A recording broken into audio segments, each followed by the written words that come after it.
बिस्मिल्लाहिर्रहमानिर्रहीम। अस्सलाम वालेकुम। मैं बनाने लगी हूँ मटर की बिरयानी। मैं काम किस तरह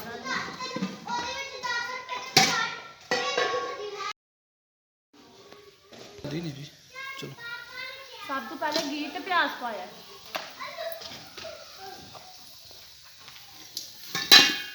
प्याज ब्राउन हो गया फिर सानू दसनी आ की पाना फिर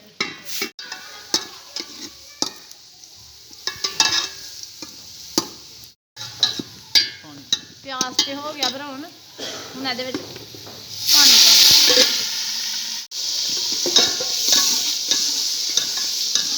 हुण इहदे विच नमक मिर्च पाना, एक चमची मिर्च हो गई। खुशबू तो अभी से आने लग गई है। अभी क्या डाल रही हो? थोड़ी सारी हल्दी भी डाल दी। हस्बे ज़रूरत हल्दी हो गई, नमक, हस्बे ज़रूरत नमक,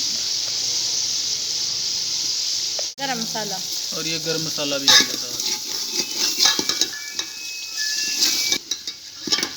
हस्बे ज़रूरत है टमाटर मसाला,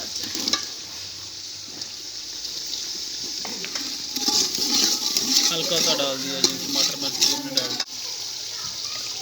2 गिलास चावल ना तो 4 गिलास पानी पाना।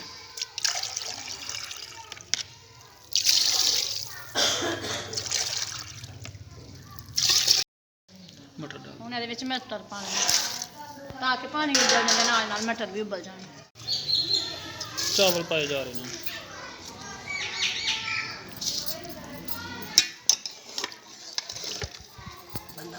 चावल तकरीबन तैयार हो गए हैं। कितना टाइम हो हमारे? चलो वीडियो साड़ी हो गई हम मुकम्मल। ते ए साडे मटर वाली पुलाव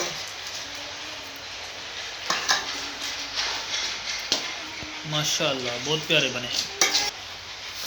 ऐसे साड़ी अज की पुलाव की वीडियो अगर अच्छी लगती है तो सब्सक्राइब। अगली वीडियो तक सानू दो इजाजत। अल्लाह हाफ़िज़।